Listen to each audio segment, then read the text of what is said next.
Hola a todos, soy Mandarago y esta vez les vengo a hablar con más detalle acerca de la película de Solo. Primeramente pedir disculpas por no grabar mucho esta semana, pero como pueden oír estoy un poco mal de la garganta. Es más que estaba pensando mucho hacer este video, pero bueno, la verdad sí quería hablar de esto esta semana. Espero ya la próxima estar mejor y poder hablar más. Bueno, sin más que agregar sobre esto, vamos a hablar de la película. Primeramente, como dije en el video anterior, sí, la película me gustó bastante. No fue la gran cosa en el sentido de que no fue una historia muy épica, pero todo lo que vi sobre ella me gustó, me encantó. Claro, hay ciertas cositas que no me parecieron muy coherentes en su momento. Al menos ya he visto o he investigado más acerca de por qué Darth Maul está ahí.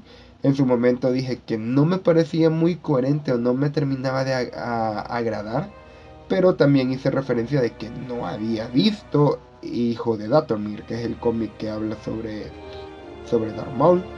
Y bueno, sí, también se explica mucho sobre las conexiones criminales que tiene Darth Maul en Clone Wars. Más que todo se ve esto, y es cierto, tiene conexiones con los Pike y con Sol Negro, y claramente con el cartel Hot, ya que se alió con los Mandalorianos bueno, mejor dicho, con la Guardia de la Muerte para hacer un plan en Mandalore. Bueno, hablando concretamente de las cosas que me gustaron, Alden Eldelray, o como se pronuncia su nombre, nunca voy a poder pronunciarlo bien, pero realmente la actuación de este joven me agradó bastante. Cierto, le falta mucho y hay un montón de cosas que no terminaron de agradarme sobre el personaje en esta película, pero no siento que fuera culpa del actor, siento que fue más culpa del libreto. Pero en sí las expresiones las parecía muy correctas, las cosas o las frases que decía de repente se me hacían muy Han Solo. Claro, le hacían falta, pero yo sí me la creí que era Han Solo. Aparte, en mi mente estaba ya predeterminado que ella es un joven Han Solo. Está joven y se le hace fácil al chavo, hay que tenerle paciencia. Y con esa actitud en mente sí pude disfrutar todas las escenas de este joven actor que es Alden. La segunda cosa, pues, Glover, este actor, wow, mis respetos totalmente. Realmente cada frase de él sentía que era un Lando Calrissian muy joven. No había parte en que no dijera está actuando, no, realmente me la creí completamente de que él era Lando Calrissian. Sí, opacaba mucho a Alden, pero no me siento ofendido por esto. Es más, me siento agradado de que haya pasado esto. Es como que, wow, realmente me siento feliz de haber visto esta actuación. No me esperaba nada esto. Eh, Fue una muy agradable sorpresa. Y realmente Glover como Lando Calrissian es mi segundo mi segunda cosa favorita en esta película. Ahora, algo que es un poco polémico, ya que a muchos no les gusta, a otros sí les gusta, y yo me uno al tren de que amé a este personaje, que es L3. Y no lo amé porque esté de acuerdo con sus ideales o porque crea en el poder de la liberación y los derechos igualitarios.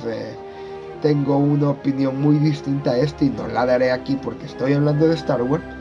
Pero sí diré que me pareció muy gracioso cómo se burlaba, porque yo a L3, perdón, no la vi como una representante de estos ideales, sino como una burla a los Justice, ¿cómo se llaman? A los Social Justice Warriors, que son estas personas demasiado extremas con las cosas políticamente correctas. Y yo vi en L3 una parodia total a esto, y yo me reí cada vez que hablaba, porque no sentía que se lo tomaran en serio, lo veía más como una sátira. Por eso me encantó mucho este personaje. Perdón que estoy muy grave de la garganta y no estoy gesticulando bien. En fin, La otra cosa que me gustó, personaje Tobias Becker, realmente un gran mentor, tenía el suficiente sarcasmo, la suficiente maña, era un muy buen contrabandista. Me pareció muy buena su historia y su implementación. Quisiera ver más de este tipo en el universo, bueno, no, en el canon, ya sea en alguna serie, en las novelas o en los cómics. Realmente me gustaría saber más de este personaje. Hablando del halcón milenario, no me sentí muy ofendido en el hecho de que yo acepté el hecho de que era un modelo nuevo, no en el sentido de que era un halcón milenario nuevo, sino que estaba así prácticamente salido de agencia. Y Lando lo tenía customizado a su gusto, que estaba muy bien cuidado. Y la verdad me gustó cómo es que se fue destartalando hasta el halcón que todos conocemos y amamos. Y me pareció muy buen detalle. Además es de que Lando tuviera ese montón de capas y el traje que usa en el episodio 6 para estar en el Palacio de Jabba son detallitos que me fueron gustando. Realmente, quizás sí sentí muy corta la ruta Kessel, pero lo que vi me pareció muy agradable, así que realmente sí, disfruté el halcón milenario en esta película. Las referencias de Rogue One, tal vez estas no son muchas, al menos yo solo alcancé a ver dos, que eran estas robot androides o como se llaman, que hacía quiero ver, está Ponda Baban y el doctor Evazan, que Evazan era el que hacía estos tipos de androides que eran humanos pero que tenían la cabeza cortada a la mitad y tenían un dispositivo para que fueran como que si eran androides. El jefe criminal de Alba Escarlata, no recuerdo su nombre, este tipo de todas las cicatrices, tenía una de esas y me pareció muy curioso que salió más y mejor enfocado que en Rogue One, que quizá en Rogue One sale como unos 2 segundos y en segundo plano, en muy segundo plano, pero me agradó ver esa conexión entre las películas. La otra conexión fue este alienígena que había dicho antes también, que se parece a la raza de Plo Koon, que es uno de los partisanos de Saw Gerrera. Ya como sabemos, los Skydiver creo que se llamaban estos piratas que al principio salen como una facción distinta a Tobias Becker, pero sí me agradó que ya estuvieran aliados a la rebelión. No sé si ya estarán con Saw Gerrera porque ya hacían trabajos de estos en este tiempo los partisanos rebeldes, pero sí me agradó este hecho que estuvieran estas dos conexiones para Rockwell. Como ya dije, Darth Maul fue una sorpresa que en su momento me choqueó, pero ya informándome más, me ha agradado más su aparición y realmente hace sentir el universo más conectado, porque ya está conectando los cómics y las series de televisión con las películas y me parece muy bueno. No me refiero a esto que no haya salido en el episodio 1, sino que se le está dando el concepto de que él era un jefe criminal y él estaba metido en todo este bajo mundo atrás de bambalinas del imperio. La otra cosa fue el origen del nombre de Han Solo. Me pareció curioso, me agradó cómo fue implementado esto, aparte de que fue un imperial que pusiera este nombre. No sentí como, ¿cómo van a creer que van a bastardizar a este personaje? No. Ya yo realmente me sentí como, ok, se le dio una explicación a cómo se le da el nombre a esta persona que solo tenía, valga la redundancia, el nombre, no tenía apellido, así que me parece un buen agregado. La batalla imperial en Mingman también me pareció muy buena. Me recordó mucho a la Segunda Guerra Mundial y tal vez esto es algo que no sé por qué a la gente no le termina de agradar, que esta batalla se pareciera mucho a la Primera Guerra Mundial, incluso recuerda a la primera y a la segunda, perdón, recuerda las guerras de trincheras que se veían en la Primera Guerra Mundial y el uniforme se parecía mucho al de la Segunda Guerra Mundial, de los alemanes digo, pero me parece curioso porque igual, básicamente los imperiales en la trilogía original son nazis espaciales. Tienen sus uniformes, su manera de regirse, el hecho de que son racistas. Incluso en la Primera Orden se ve más esto con el discurso de Hux en The Force Awakens. Realmente el imperio son nazis espaciales, así que esta pelea se mire muy similar a la Primera y Segunda Guerra Mundial, no me parece malo, es más, me parece un agregado muy bueno. Es más, el mismo emperador está basado en Hitler y eso es algo que el mismo Lucas ha dicho en varias ocasiones. Así que sí, la batalla imperial me pareció muy buena. Siguiendo con esto, cómo se conoció Han y Chewie, sí. Siguiendo con esto, cómo se conoció Han y Chewie, sí me pareció muy distinto. Yo me esperaba otra cosa por lo que había visto en los cómics y novelas de cómo se había conocido Chewie y Han, que Han lo rescata de ser un esclavo Wookiee de las manos de los imperiales y cuando él era un imperial. Y aquí es como que lo tiran para que Chewbacca se lo coma y empiezan a... Y entonces Han habla el idioma de los Wookiees que no recuerdo. Tiene su nombre porque no son solo gruñidos en un idioma. Pero Han puede hablar este idioma.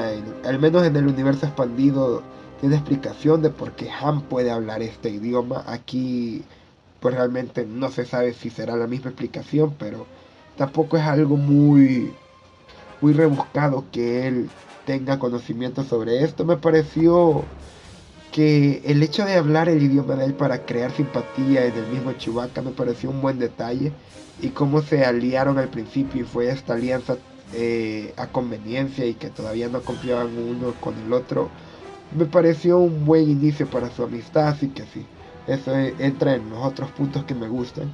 Sumado a eso, la escena del tren, amé esta escena. Al menos yo en lo personal amo las historias del salvaje oeste y es casi de ley que lleve un asalto en el tren.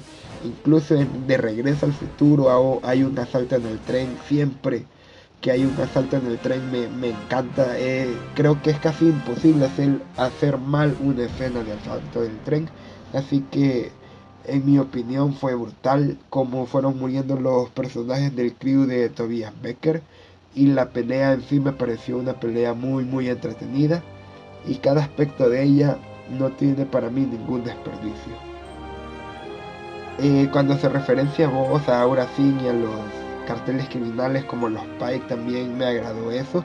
Como ya dije, me encanta que estén uniendo poco a poco el universo que han adquirido Disney. Es cierto, han tenido sus tropezones, pero al menos en los spin-offs tratan de hacer eso y tenerlo más coherente, y es algo que realmente yo agradezco.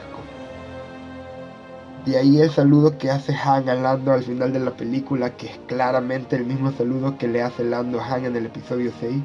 La diferencia aquí es que Han lo hace para quitarle la carta con la que hace trampa a Lando. Y me parece muy buen detalle que se viera esto, de dónde sacó Lando ese mismo saludo, y que cuando se lo hace a Han en el episodio 6, Han lo vea como se acuerda de mí, él sí es mi amigo. Así que me agradó ese detalle. Y la otra cosa, la corrupción imperial. Al menos en Rebel Rising se nota mucho que los imperiales son muy corruptos. Cuando Han y Kira están sobornando a esta agente imperial para que logren pasar, me pareció muy bien ese detalle. Así que sí, me parece muy acertado que que tengan aquí coherencia, a diferencia con los últimos Jedi que se pasaron estos detalles por el Bantapudu. Por al menos aquí lo respetan. Son esos detallitos que al menos a mí me mantienen feliz, y, y, y realmente es como que wow. Esta película, todos estos detalles que mencioné hicieron que esta película valiera la pena totalmente. Ahora por el otro lado, los pequeños detalles que no me terminaron de gustar, pero que igual no me arruinaron la experiencia, fueron, al menos de mi parte, muy poco imperio. Es cierto, es una pelea es una película del bajo mundo de criminales, pero igual en Rebel Rising hay mucho de esto y siempre hay mucho imperio aquí que están poniendo las trabas, que hay controles imperiales por todos lados, que los imperiales tienen una burocracia muy marcada y no dejan moverse libremente a la gente en la galaxia. Lo único que pude ver de eso es el control que tienen en Corelia y cuando llega el destructor imperial a la ruta Kessel, pero de ahí en fuera no vi tanto control imperial y al menos eso sí no me gustó. Es entendible, pero no me gustó que hubiera tanto, o mejor dicho, tan poca presencia imperial. De ahí, curiosamente, también sentí que había muy poca presencia de otros cárteles criminales. Se mencionaban, sí, pero no se veía ese bajo mundo. Sí estaba el cuartel de Alba Escarlata y el de Han, pero no lo sé. Solo el de Alba Escarlata más o menos lo sentí como bajo mundo, pero el de Lando lo sentí como una cantina donde van amigos a jugar Sabbath. No lo sentí tan underground, por así decirlo. Así que siento que le faltó más ese tonito de crimen. De ahí el tono de Han, como ya dije antes, o ya lo mencioné antes, esto ya siento que fue problema del libreto, que sentí que hicieron a Han demasiado bueno. Es más, opacaban a Han demasiado, o sea, sí es cierto, entiendo que estaba empezando a meterse a este mundillo, pero es las escenas donde Lando le decía, calla, calla, los adultos están hablando y yo quería oír a un Han sarcástico y no lo tenía un Han que era menospreciado por los demás. Yo quería ver más ese tono sarcástico de Han. Como digo, esto no es problema del actor, ya es problema del guión como tal. Esto se arregla más o menos al final de la película, pero quería ver más de este Han sarcástico, de este Han malo, y eso de que ayudara a los piratas al final, que no eran piratas sino simpatizantes de la rebelión, fue como que quería un Han más malo, por así decirlo, aunque no, eh, no me quejo tanto sobre esto, pero digamos es lo que más me molestó. Pero si hay una cosa que me molestó demasiado, es el hecho de que el enanito que salía en los trailers no era un cazarrecompensas Ewok. Es cierto, era Warwick, o sí, creo que el apellido de este actor es Warwick, que es el que interpretó a Wicked. Así que sí podríamos decir que era un Ewok, pero yo sí quería que fuera un Ewok cazarrecompensas. Así a lo Trigen de Star Wars The Old Republic, que es un Ewok que matan, que él mismo ha dicho, no, si yo he matado miles de